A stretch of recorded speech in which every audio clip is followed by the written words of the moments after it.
রামনারায়ণ রাম। কর্মই ধর্ম, কর্মের পথে এগিয়ে চলো। সমগ্র করাচাবুক সংকলন অবলম্বনে এই করাচাবুকটি পাঠ করছি। প্রশ্নকারী বলছেন, আগামী করাচাবুক তো 1 মে প্রকাশিত হবে, সেদিন শ্রমিক দিবস। আপনি শ্রমিক দিবস সম্বন্ধে কিছু বলুন। উত্তরে ঠাকুর বলছেন, 1 মে শ্রমিক দিবস বলে গণ্য করা হয়েছে। আমি তো দেখি সৃষ্টির পয়লা থেকেই শ্রমিক দিবস শুরু হয়ে গেছে। সৃষ্টি জগতে সৃষ্টির প্রারম্ভেই যে শ্রমের ধারা শুরু হয়েছে, তার থেকেই এই জীবজগতের সৃষ্টি। শ্রমিক দিবসে বিশ্ব শ্রমিকদের স্মরণ করি, যাদের অনন্ত শ্রমের ধারায় মহাকাশে অনন্তকাল ধরে অনন্ত সৃষ্টিকার্য হয়ে চলেছে। সেই শ্রমিকদের তুলনা হয় না, তাদের সেই শ্রমেরও তুলনা হয় না। সেই শ্রমিকরা কারা, তাদের সবার নাম আমরা জানি না, তাদের পরিচয় আজও সম্পূর্ণভাবে আমাদের কাছে প্রকাশিত হয়নি। অথচ তাদের কর্মের ধারার সঙ্গে আমরা পরিচিত। ধরার ধারা পাতাতেই তাদের শ্রমের ধারা।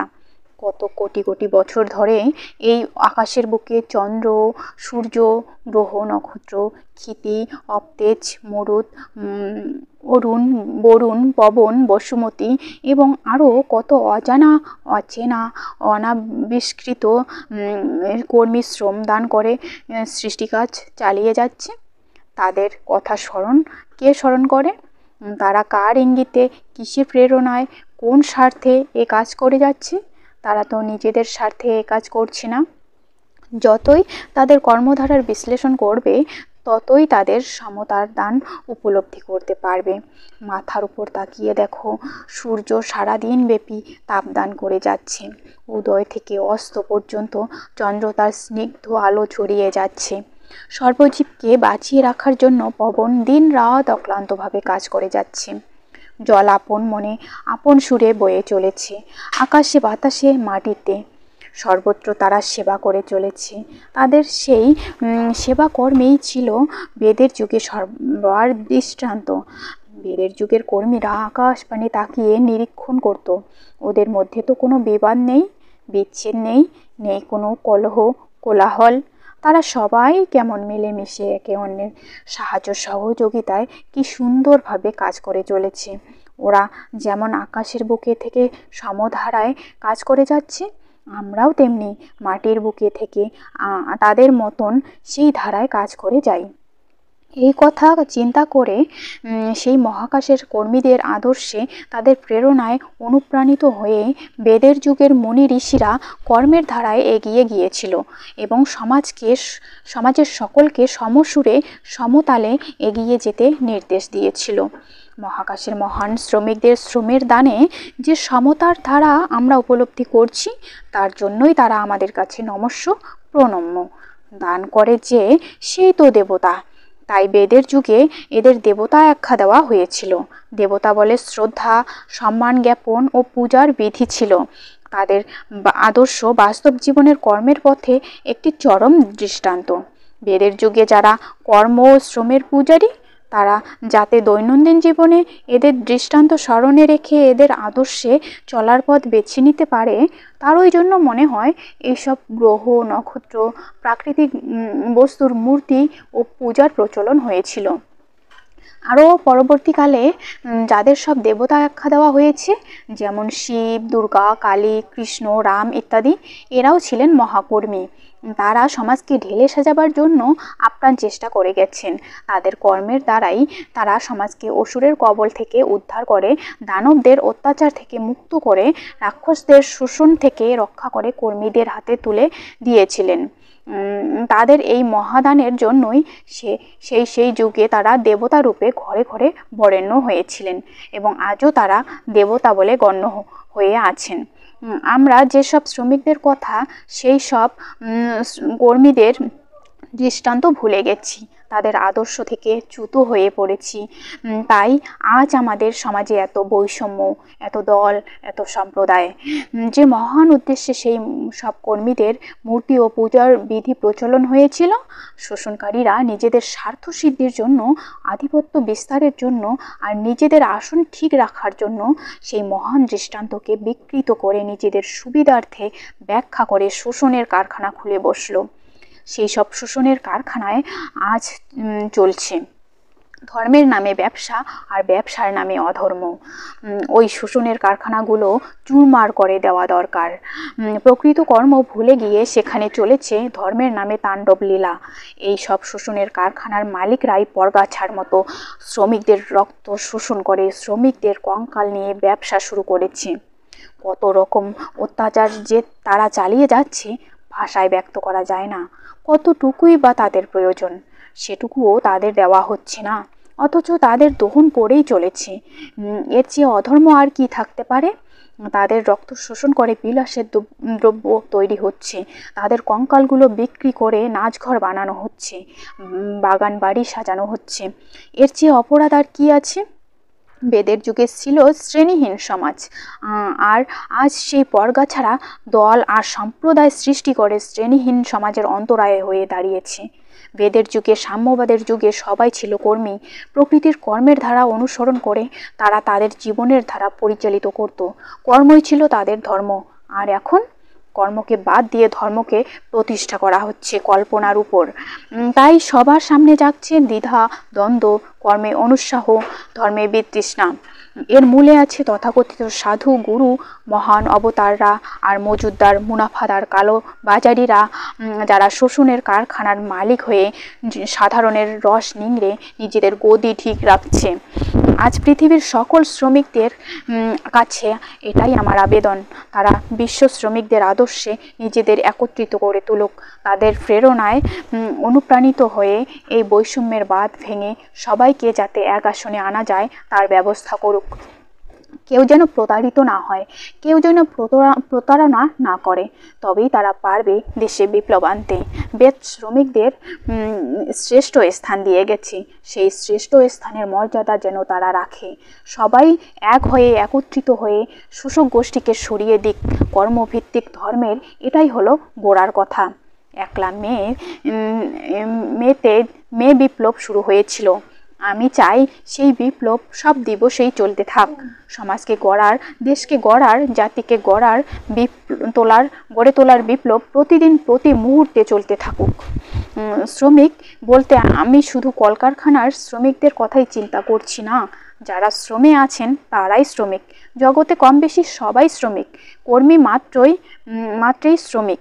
ইট মাথায়, ঝাড়ু হাতে, ময়লা মাথায়, কলম হাতে, বেত মাথায়, লাঙ্গল হাতে, সবাই শ্রমিক। প্রত্যেকের কর্মের ধারায় সমাজকে গড়ে তুলেছে। প্রত্যেকে তাদের শ্রম দান করে সমাজের সেবা করছে। সুতরাং প্রত্যেকে কর্মী, প্রত্যেকে শ্রমিক। তোমরা বলতে পারো যে পকেট মারছে, যে শীত কাটছে, যে ভেজাল মেশাচ্ছে, যে শোষণ করছে, তারাও তো কাজ করছে। তবে কি তারাও কর্মী? একদিক থেকে তারাও কর্মী, তবে কুকর্মী। তাই কর্মীর মর্যাদা তারা পাবে না। তারা পরিশ্রম করছে বটে, কিন্তু শ্রম দান করছে না, শ্রম ভোগ করছে। তাদের কর্মে সমাজ পঙ্গু হয়ে যাচ্ছে। এইসব কুকর্মী আর কুকর্মের বিরুদ্ধেই আমার জেহাদ। যে কর্মকে আমি ধর্ম বলে জানি, সেই কর্মের সমাজ গড়ে ওঠে, জাতির উপকার হয়। যে কর্মকে আমি ধর্ম বলে মানি, সেই কর্মের সমাজ পঙ্গু হয়ে যায় না, ক্রমশ উন্নতির দিকে এগিয়ে যায়। সেই সব কর্মীরা নিজের জন্য শ্রম সঞ্চয় করে না, সবার জন্য শ্রম বিতরণ করে। তাদের স্বার্থে নয় পরার্থে, তাদের কর্মস্বার্থে নয় পরার্থে। তারা তাদের কর্মের ধারায় একে অন্যকে সাহায্য করে চলেছে, পরস্পরের সহযোগিতায় সর্বসাধারণের জন্য নিজেদের উৎসর্গ করেছে। এরাই হলো প্রকৃত সন্ন্যাসী। শুধু গেরুয়া পড়লে আর ফটকা বাঁধলেই সন্ন্যাসী হয় না। সঞ্চয় বুদ্ধিকে ত্যাগ করাই হলো ত্যাগী ও সন্ন্যাসীর লক্ষণ। ধর্মে যে সন্ন্যাসীর কথা আছে তার অর্থই হলো লোভ সংবরণ করে, স্বার্থ ত্যাগ করে সমাজের সেবা করা। সেই কর্মই ধর্ম। সেই কর্মীরাই সন্ন্যাসী, তারাই প্রকৃত শ্রমিক। মে দিবস, শ্রমিক দিবস উপলক্ষে সকল শ্রমিকদের স্মরণ করি, যারা চলে গেছে, যারা আছে, যারা আসবে, সকলকে। কর্মী ভাইদের কাছে আমার আবেদন, যারা নির্যাতিত, অবহেলিত, অনাদৃত হয়ে এখনো পড়ে আছো, তারা মাথা চাড়া দিয়ে উঠে দাঁড়াও। দ্রুত গতিতে ঝড়ের বেগে তোমরা এগিয়ে এসো। এক হয়ে, একত্রিত হয়ে তোমরা এগিয়ে চলো। শোষকের বিস্তার ভেঙে দিয়ে রাহুগ্রস্ত দেশকে রাহুর কবল থেকে রক্ষা করো। ওঠো, জাগো, কর্মের পথে এগিয়ে চলো। প্রশ্নকারী বলছেন, আসনে বসে জপ বা ধ্যান করতে গেলেই নানা রকম চিন্তা এসে মনকে ঘিরে ধরে। মনকে কিছুতেই একটি চিন্তায় স্থির রাখতে পারি না। কিভাবে মনকে আয়ত্তে আনা যায় সে বিষয়ে আমাদের কিছু নির্দেশ ও উপদেশ দিন। উত্তরে ঠাকুর বলছেন, তোমরা যেভাবে মন স্থির করার কথা চিন্তা করছো, মন সেভাবে স্থির কখনোই হয় না। জলের মতো, আলোর মতো চারিদিকে ছড়িয়ে পড়াই মনের ধর্ম, আকাশের ধর্ম। বিশাল বস্তু দিয়ে এই দেহ মন গড়া, সেই বিশালতার পথেই তার গতিবিধি। তাই মন সদা সর্বদা সেই বিশালতার মধ্যেই ছড়িয়ে যেতে চায়। তাকে এক জায়গায় বসানো সর্বত্র সম্ভবপর নয়। সূর্যের আলো সর্বব্যাপ্তমান, সর্বদাই সে ব্যাপ্ততায় ছড়িয়ে রয়েছে, তাকে এক করা চলে না। তবে ভারী লেন্সের মাধ্যমে সেই আলোক রশ্মিকে কেন্দ্রীভূত করা যায় এবং সেইভাবে কেন্দ্রীভূত করতে পারলে সেটুকু আলোতেই আগুন জ্বলে ওঠে। সেই লেন্সের মাধ্যমে কিন্তু সবটা আলো এসে একত্রিত হলো না, তার বাইরে ব্যাপক আলো রয়েই গেল। আর যতটুকু আলো এলো তাতেই কিন্তু তোমার কাজ হয়ে গেল। বাতাসের বেলায়ও তাই। বাতাস বইছে, একটা ফুটোর মাধ্যমে তাকে যদি আনতে চাও, আনা যাবে। কিছুটা বাতাস আমরা ফুটোর মাধ্যমে একটা নির্দিষ্ট স্থানে নিয়ে এলাম, আবার বাতাস চারিদিকে রয়ে গেল। এইসব আলো, জল, বাতাস ইত্যাদি পঞ্চভূত দিয়েই তো দেহ ও মন গড়া। তাদের যা ধর্ম, মনের ধর্ম তাই।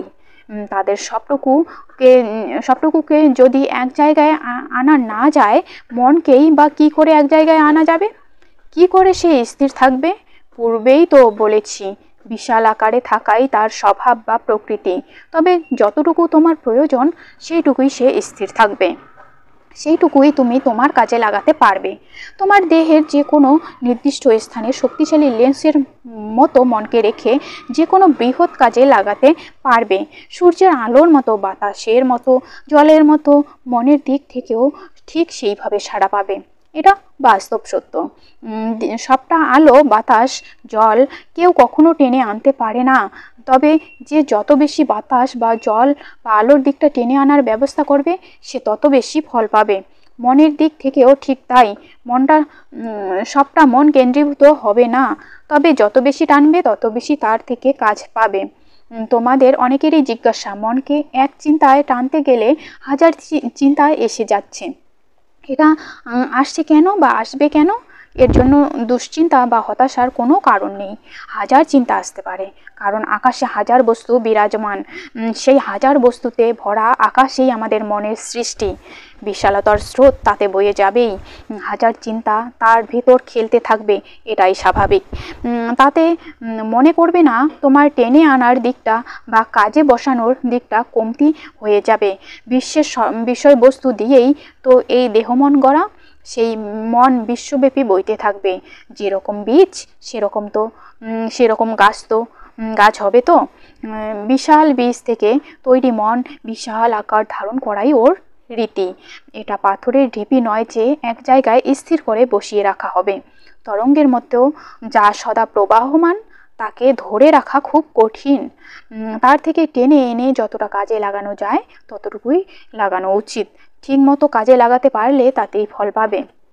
তোমরা যে বলছো তোমাদের মন চঞ্চল, অস্থির, এটা মনের ঠিক ব্যাখ্যা নয়। মনটা প্রসার লাভ করেছে, ব্যাপকতায় ছড়িয়ে পড়ছে, তাই মনে হচ্ছে সে স্থির নয়। বিশালতা বা প্রসারতার মাঝেই তার স্থিরতা, তার বহন করবার ক্ষমতা অপরিসীম। বিশ্বের বিষয়বস্তু দিয়ে সে গড়া। একটা সংসারের যাবতীয় বিষয়বস্তু তার কাছে মুখশুদ্ধিও নয়। সাধারণেরা তার সুখ, দুঃখ, ব্যথা, বেদনা, কাম কাঞ্চন, রোগ শোক, ঐশ্বর্য, দারিদ্র্য, শান্তি অশান্তি, এইসব সাংসারিক বিষয়বস্তু নিয়ে এত ব্যতিব্যস্ত থাকে যে মনে হয় এইগুলি বুঝি মনের স্থিরতার অন্তরায়। কিন্তু সাগরের মতো এই বিশাল মনের কাছে এইগুলি এক বিন্দু জলও নয়। এক বিন্দু জলে যেমন সাগরের কোনো ক্ষতি বৃদ্ধি হয় না, এইগুলির আসা যাওয়ায় মনেরও কোনো ক্ষতি বৃদ্ধি হয় না। আরও একটি কথা, এত বড় যে সাগর, তারও একটা পাত্রের দরকার। সেও পাত্রেই রয়েছে, সে স্থান নিয়েছে মাটিতে। আকাশে, বাতাসে, আলোতে, সর্বজীবের ভিতরে। তার জল পৃথিবীর মাটিতে রয়েছে, মাটির বাইরে রয়েছে, মাটির ভিতরে রয়েছে, আবার সেই জল বাতাসে, আলোতে অর্থাৎ আকাশে রয়েছে। সেই জল উদ্ভিদে ও সৃষ্ট জীবের সবার ভিতরে রয়েছে। পাহাড়ে, পর্বতে বরফ আকারে রয়েছে। কয়েক সাগরের জল এত কিছুর মধ্যে ধরা আছে। এতগুলো পাত্রের মধ্যে থাকা সত্ত্বেও তার জলের শেষ নেই। আরও কতগুলো পাত্র যদি থাকতো সেগুলো ভরে যেত। কোনো পাত্রই তাকে পুরোপুরি স্থান দিতে পারছে না। এত বিরাট সে, কেউই তাকে সম্পূর্ণ আয়ত্ত করতে পারছে না। কিন্তু কাজ তো সবার ঠিক মতো হয়ে যাচ্ছে। বেঁচে থাকার জন্য যার যতটুকু জলের দরকার সে ততটুকু টেনে নিয়ে কাজ করে যাচ্ছে। বেঁচে থাকার জন্য যার যার যতটুকু বাতাস দরকার, শ্বাস প্রশ্বাসের যন্ত্র ততটুকু টেনেই বেঁচে আছে। এর বাইরে আরও কত জল, আরও কত বাতাস চারিদিকে প্রবাহিত হয়ে যাচ্ছে। তার জন্য তাদের কি চঞ্চল বা বিক্ষিপ্ত বলবে? তা তো নয়। যা ব্যাপক তার সবটা কখনোই একটি বিষয়বস্তুতে কেন্দ্রীভূত হয় না। মনও তো তেমনি বিরাট, বিশাল, ব্যাপক। এই মন সর্বজীবের সুখে দুঃখে, আনন্দে বেদনায়, রোগে শোকে, আঘাতে প্রতিঘাতে সর্ব অবস্থায় সে আছে। এই জীব জগতের সর্বপ্রকার পাত্রের মধ্যে থেকেও সে শেষ হয়ে যাচ্ছে না। তারপরেও সে আছে, তার বাইরেও সে আছে। তাই সাংসারিক এই কয়টি বস্তু দিয়ে তাকে বিচার করা চলে না। মন স্থির করতে পারছি না, আমার কিছু হবে না, এটাও বলা চলে না। যে যখন যে কাজের জন্য মনকে ডেকে আনবে, মনের সাহায্য নিচ্ছে, মন তখন সেদিকেই বয়ে চলেছে। তবু আমরা অনেক সময় দেখি মন সেদিকে বয়ে চললেও এবং মন দিয়ে কাজটা করা সত্ত্বেও কোনো কোনো ক্ষেত্রে কাজটা সফল হয় না। আবার কোনো কোনো ক্ষেত্রে অল্প মনোসংযোগেও অনেকের সফলতা লাভ করে। এগুলো দিয়ে মনের শক্তির বিচার চলে না। একটা পাখা পূর্ণ গতিতে চলছে, আবার সেই পাখাই প্রয়োজন বোধে ধীর গতিতে চলছে। বিদ্যুৎ শক্তির খরচের দিকটায় এতে কোনো তারতম্য আছে কি? শক্তির যে খরচ বা ব্যবহার সেটা উভয় ক্ষেত্রে একই হচ্ছে। দ্রুত চালানো হচ্ছে বলে সে দ্রুত চলছে, আবার ধীরে চালানো হচ্ছে বলে সে ধীরে চলছে। শক্তির ব্যয় কিন্তু সমানই হচ্ছে। আবার সেই শক্তির ব্যবহার করেই তাকে প্রয়োজন মতো বন্ধও করা হচ্ছে। একই শক্তির দ্বারা কখনো দ্রুত, কখনো ধীর, কখনো বন্ধ করা হচ্ছে। ফললাভটা কিন্তু আবার পরিবেশের উপর নির্ভর করছে। বিদ্যুতের দ্রুত ব্যবহারেই যে সবসময় বেশি ফল পাওয়া যাবে আর বন্ধ থাকলে পাওয়া যাবে না তা নয়। এটা নির্ভর করে পরিবেশের উপর। আবহাওয়া যদি গরম থাকে পাখা দ্রুত চালাতে হবে, যদি শীতল থাকে ধীরে চালালেও একই কাজ হবে। প্রয়োজন অনুসারে আবার পাখা বন্ধ করে দিতে হয়, তাতেও ফল একই হয়। এইভাবে পরিবেশ অনুসারে অ্যাডজাস্ট করে নিতে হয়। মনের দিকটাও ঠিক তেমনি। শিশু বয়স থেকে আমরা যেভাবে অভ্যস্ত, পরিবেশের অভাবে মনও সেই অনুসারেই চালিত হয়, ফল লাভটাও সেই অনুসারেই হয়। যে সমস্ত চিন্তা ভাবনায় আমরা শিশু বয়স থেকে অভ্যস্ত, যে কোনো একটি বিষয়ে মনোনিবেশ করলেও সেই সব ভাবনা চিন্তা তারা ভালোই হোক মন্দই হোক মনের মধ্যে আসা যাওয়া করবেই। আমরা যেভাবে চলে অভ্যস্ত, মনও সেইভাবে সেই গতিতে চলতে থাকবে। সেটাই আমাদের পক্ষে কল্যাণকর। শিশু বয়স থেকে আমরা কত কিছুতে অভ্যস্ত, কত রকম অভিজ্ঞতা অর্জন করছি, কত কিছু দেখে শিখছি, থেকে শিখছি। কত রকম দ্বিধা দ্বন্দ্ব, ভয়, আতঙ্ক আমাদের ঘিরে আছে। মনে হচ্ছে এই কাজটা অসম্ভব, আমার দ্বারা কিছুতেই হবে না, আমি পারবো না। কেউ বলছে চেষ্টা করো হবে, কেউ বলছে চেষ্টা করলে কি হবে, কিছুতেই হবে না। চেষ্টা করতে গিয়ে দেখতে পাচ্ছি ইন্দ্রিয়গুলো এদিক ওদিক ঘোরাঘুরি করছে। কাম, ক্রোধ, লোভ, ভয় চারিদিক থেকে আমাদের ব্যতিব্যস্ত করে তুলছে। এগুলি স্বাভাবিক, কারণ আমরা এই পরিবেশেই অভ্যস্ত। মনোনিবেশ করতে গিয়ে এই পরিবেশের প্রভাব আসবেই। সাধারণত অনেকের ধারণা এইগুলি সিদ্ধি মুক্তির অন্তরায়, কিন্তু এইগুলি আমাদের সাধনার অঙ্গ।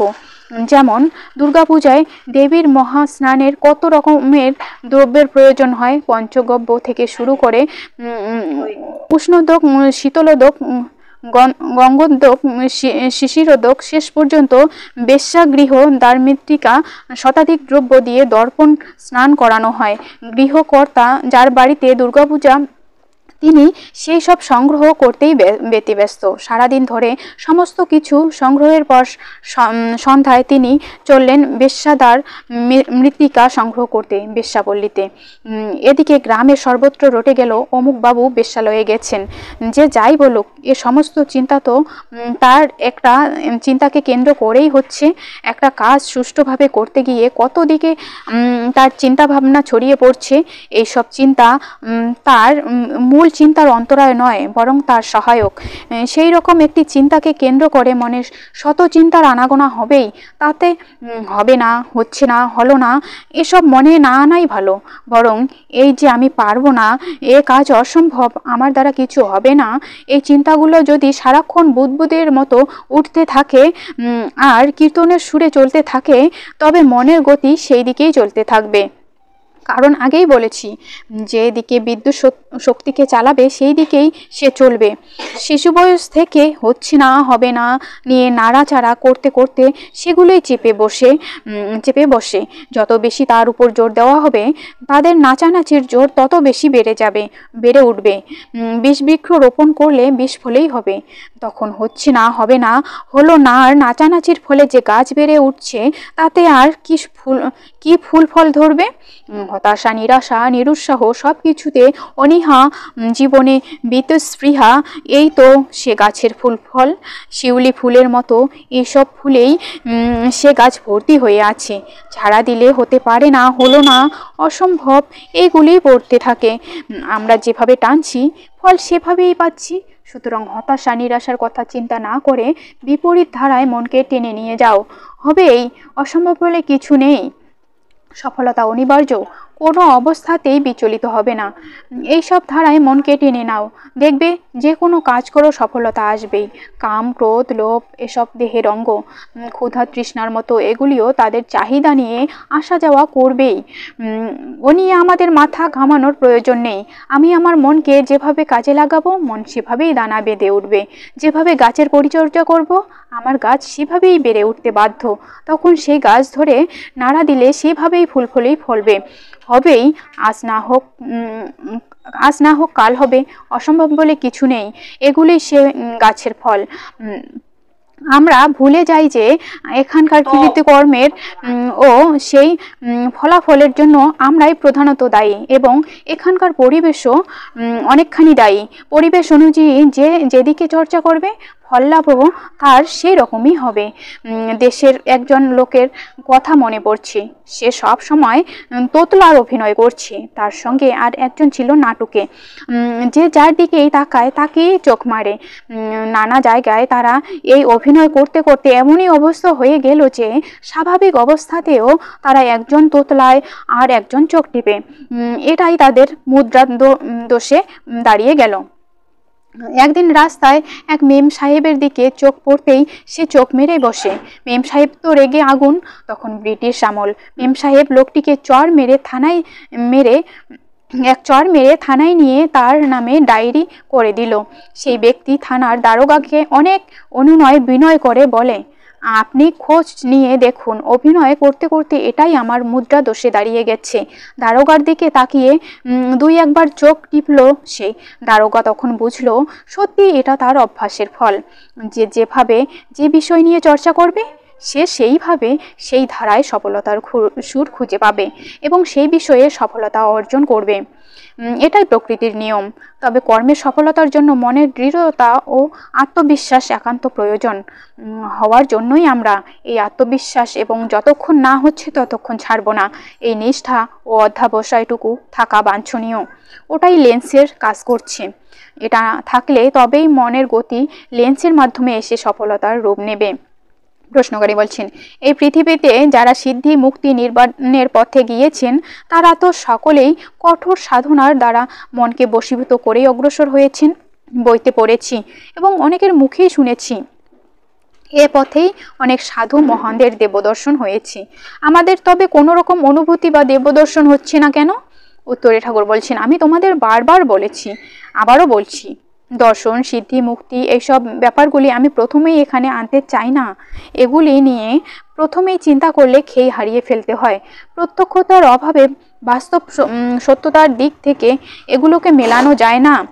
এটুকু মনে রেখো, কোটির মধ্যে যদি একজনের কিছু উপলব্ধি হয় তবে সেটা ধার্তব্যের মধ্যে নয়।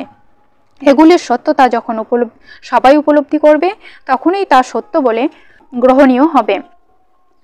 যেগুলি বাস্তবে প্রমাণিত হয়নি, শুধু খাতার পাতায় আর কল্পনার ধারায় রয়েছে, সেগুলোকে আমি উপেক্ষা করছি না বা তোমাদের উপেক্ষা করতে বলছি না। তুমি সর্বসাধারণে প্রমাণ করতে পারবে না সেখানে নো এন্ট্রি বসিয়ে দিতে বলছি। এখন পুরোপুরি বাস্তবের বিষয়বস্তু নিয়ে আলোচনা হোক, এটাই আমি চাই। তবে হ্যাজাকের যে পিনটা দিয়ে তেল সরবরাহ করা হয় সেই পিনের খোঁচাটা সবসময় চাই। মেনে নেওয়ার আগে ভালো করে বিশ্লেষণ করে বুঝে নেওয়া দরকার। আগেই কল্পনার কথার উপর নির্ভর না করে জেনে নেওয়ার আকাঙ্ক্ষা রাখবে। ভিতরে বিশ্লেষণমুখী হলে পিনের কাজ করবে। পিনের খোঁচায় তেল সরবরাহের কাজ ঠিকমতো হলেই অন্ধকার দূর হয়ে উজ্জ্বল আলো জ্বেলে উঠবে। বাস্তবকে কেন্দ্র করে বাস্তবের বিষয়বস্তুর মাধ্যমে সবকিছু দেখো ও বিচার করো। সৃষ্টির বিষয়বস্তুগুলিকে যদি নিরীক্ষণ করো তবে দেখবে অঙ্কের মতো সব সাজানো রয়েছে, ফর্মুলার মতো সব নিয়মে বাঁধা। সেই ফর্মুলা ধরে ধরে কাজ করে গেলে কম বেশি সবাই কিছু না কিছু পাবে। পড়াশোনা করে একজন বিএ পাশ করলো আর একজন করলো না, এতে জানার দিকটাতে কারুর কমতি হচ্ছে না। যে পাশ করলো তার পাশ না করার পিছনে অন্য কোনো ফ্যাক্টর কাজ করছে। তার জন্য একথা বলবো না যে সে কিছু জানলো না। পাশ না করার জন্য তার অর্জিত বিদ্যাগুলো মুছে যায় না। 2-3 বছরের চেষ্টায় যে জ্ঞান সে অর্জন করেছে সেগুলো ভিতরে থেকেই যায়। সুতরাং তার কিছু হলো না এ কথা তো আমরা বলতে পারি না। পাশের ফর্মুলাটা তো তার জানা হয়ে গেছে। সেই ফর্মুলা অনুসারে সে পরিশ্রম করে গেলে একেবারে না হোক 2 বারে বা 3 বারে সে পাশ করবেই। সেই ফর্মুলায় কাজ করে অধিকাংশই বিএ পাশ করছে।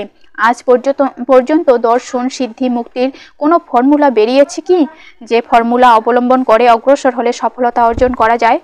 হোক সে ফর্মুলা অতি কঠিন, তবু জনসাধারণ যদি এটুকু উপলব্ধি করতে পারতো যে মনে প্রাণে চেষ্টা করলে হবেই, তাহলেও হতো। এটুকু বিশ্বাসও এখন তাদের মধ্যে আসেনি। বিশ্বাস যে আসেনি তার কারণ প্রত্যক্ষ প্রমাণের অভাব। যে কোনো কাজের আগে চাই উদ্দেশ্য সম্পর্কে স্পষ্ট ও সঠিক ধারণা এবং তার অস্তিত্বের প্রমাণ। তবেই চেষ্টার তাগিদ আসে। যাকে দেখা যায় তাদের অস্তিত্ব সম্পর্কে কারুর মনে কোনো কিন্তু নেই। কষ্টসাধ্য হলেও যেভাবেই হোক সেখানে যাওয়া যাবে, এই ধারণা সবার মনে স্পষ্ট ছিল। তাই সেখানে যাওয়ার আপ্রাণ চেষ্টা হয়েছে এবং সফলও হতে পেরেছে। সমস্ত গ্রহ নক্ষত্রের বেলায়ও তাই। তাদের যখন দেখতে পাচ্ছি তখন যেভাবেই হোক সেখানে পৌঁছানো যাবেই।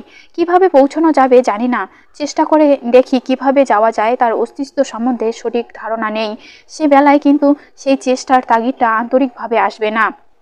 যে জিনিস প্রত্যক্ষভাবে অনুভব করা যায় না, শুধু খাতার পাতায় আর কল্পনায় গাঁথা, তার উপর নির্ভর করে কোনো ব্যক্তি অগ্রসর হতে পারে না। তবে শোনা যায় অনেকেই সাধনা করে দেহপাত করেছেন, কঙ্কালসার হয়ে শেষবেলা উপলব্ধি করেছেন। তাদের আকুল আগ্রহ, তাদের কঠোর সাধনা, তাদের কৃচ্ছ সাধন সবকিছুই আন্তরিক, একথা মেনে নিলাম। কিন্তু তাদের যে উপলব্ধি হয়েছে, তারা যে একটা কিছু পেয়েছেন, এটা সম্পূর্ণ মেনে নিতে পারছি না। এখানে এটুকু দ্বন্দ্ব থেকে যাচ্ছে। প্রকৃতি যেমন রহস্যময়, তেমনি আবার নিয়ম নীতির বেলায় বাস্তব ভিত্তিক। তার মধ্যে অনেক কিছু অনাবিষ্কৃত রহস্যাবৃত আছে। কিন্তু একবার যা আবিষ্কার হয়ে গেছে সে বস্তু পরবর্তীকালের সবাই সমানভাবে বুঝতে ও ব্যবহার করতে পারছে। একজন 40 বছর সাধনা করে একটা কিছু আবিষ্কার করলেন। তার সাধনার ফল পরবর্তী পুরুষেরা 40 মিনিটে আয়ত্ত করে নিতে পারছে এবং তার থেকে উপকৃত হচ্ছে। বাস্তবের সব দিকটাই এই ধরনের। যে বস্তুর রহস্য একবার উদ্ঘাটিত হয়েছে, যা একবার আবিষ্কৃত হয়েছে, তার সম্বন্ধে কারুর মনে আর কোনো দ্বিধাদ্বন্দ্ব থাকছে না। যারা সিদ্ধি মুক্তি নির্বাণের পথে সাধনা করেছেন তারা কি অবাস্তবের পথে চলেছেন? তবে কেন তাদের সাধনার ফল যা তারা পেয়েছেন বলেছেন সেটা সবাই বুঝতে পারছে না। তাদের সাধনার বিষয়ে যদি বাস্তবের বিষয়ই হয়ে থাকে তবে তার ফর্মুলা বা নিয়ম নীতি এতদিনে বেরিয়ে যেত, দেহকে আর কঙ্কালসার করতে হতো না, অল্প সময়েই সিদ্ধি মুক্তি নির্বাণ সম্বন্ধে পরিচিত হওয়া যেত। সুতরাং এক কথায় তাদের কথাগুলো মেনে নেওয়া সময় সম্ভব হয় না। প্রকৃতি কোনো জিনিস লুকিয়ে রাখেনি, সহজ সরল পথের মাধ্যমে ইঙ্গিত দিয়ে নিয়ে যাচ্ছে বাস্তবের পথে। তাই অবাস্তব কোনো কথা বললে মেনে নেওয়া সম্ভব নয়। এই পৃথিবীর বুকে কোটি কোটি জীব, একজনেরও যদি ঠিকমতো অনুভূতি হয়ে থাকে তবে সেই অনুভূতির সুরটা সবার ভিতরে ওয়াকিবহাল থাকা উচিত ছিল। সাধনার দিক পরে আসবে, কিন্তু উদ্দেশ্যটা স্পষ্ট থাকবে।